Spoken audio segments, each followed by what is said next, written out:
What we do here kind of breaks down to restoration, which is really my passion. It's taking old antiques, things that need some love, bring them back to life. We also make a whole line of custom frames with the same process, and we're really only limited by creativity. We also do lots of objects conservations. I don't have a lot here right now. I've got some sconces, but we do get art objects and furniture, all sorts of things that have these gilded metal leaf applications. This is a piece that just came in. Late 18th century, probably French. You can kind of tell by the color of the clay. When I get something in, I'll do a test. This thing is just grody, so this is just a little ammonia solution. If it's not rubbed mechanically, you know, like abraded, then it'll just last forever. There would oftentimes be a little bit of a glaze or some type of a treatment to set down in the hollows of the carvings, just to give that pop of the relief. This one's actually in pretty decent shape. There's a lot of leaf left. There's a lot of life in this finish. This is overpainting, which we see all the time. Bronze powder pigment paint. It matches, but then 20, 30, 40 years later, it's brown. Most of what we see, especially if it's gonna be carved, it's wood.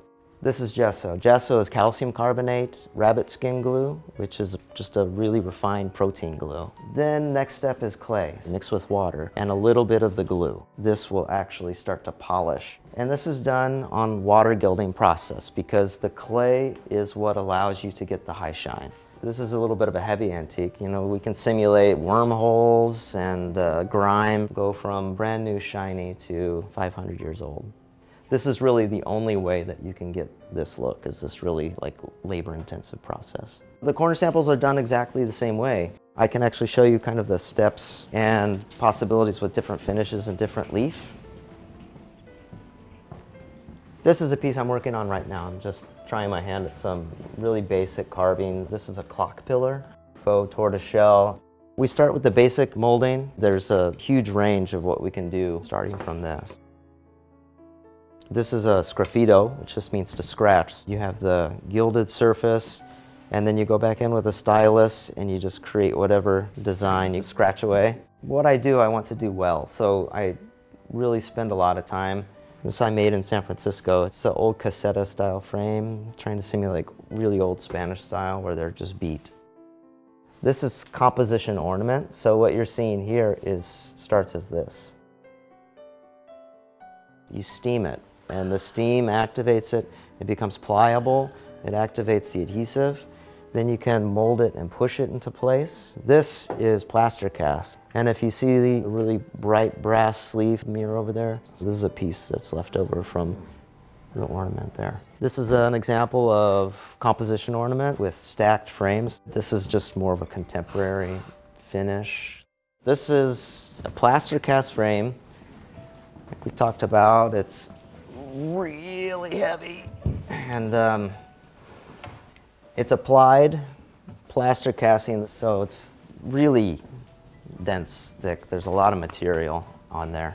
So I did a lot of casting, a lot of just repair, added the clay, and then I threw one sheet of leaf. And when it's dry, you go back in, you can burnish, and what happens is you start to polish underneath, and then all of a sudden that sort of flat shape starts to bend and reflect the light and just become really highly reflective. You're just basically polishing the clay. It becomes darker, becomes very smooth and reflective. The gold doesn't change. You're not altering the gold in any way. You're just altering what's underneath the gold. And it's a contrast to the body, the frame body, which would be an oil gild. This is a tip. So this is what we use to handle the gold. This is sable hair. This is a leather pad. You just go straight up and back. Leaf is so thin that it just kind of floats around, and then, you know, it's just a magic trick. So I just take the water, do a little bit here. This will just suck the water out from underneath, like it absorbs the water. You kind of recognize, oh, it's gold leaf because it's got the lines. Those are overlaps.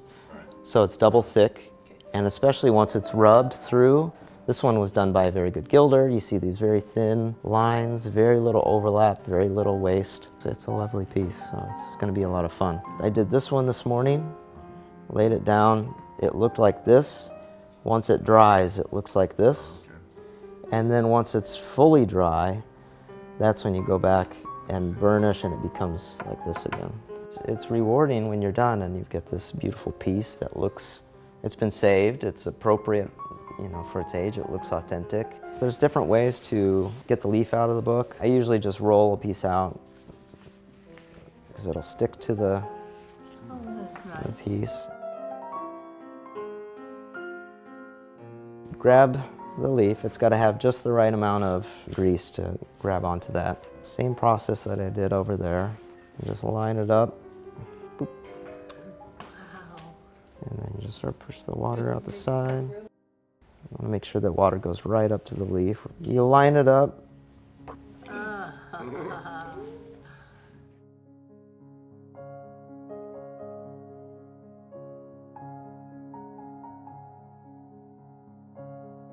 Who's first? So this one we can probably cut into, let's just cut it into 3 pieces. Hold it flat, a little bit forward, and then draw straight through. And press it, you can press it a little bit more. It didn't come off that one. Oh, there you go. Okay. Okay. Like that? Perfect. Line it up, and then boop. Yes, well done. There you go.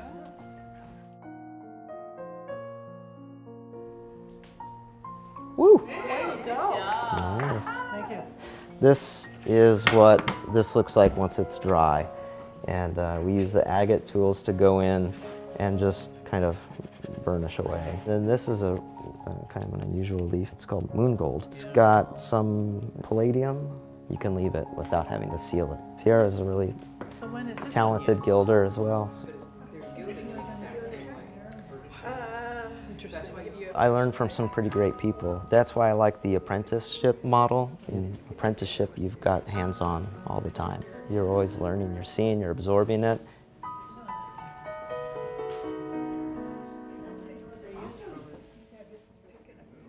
It translates, you know, because you, like Nancy said, you know what you're looking at.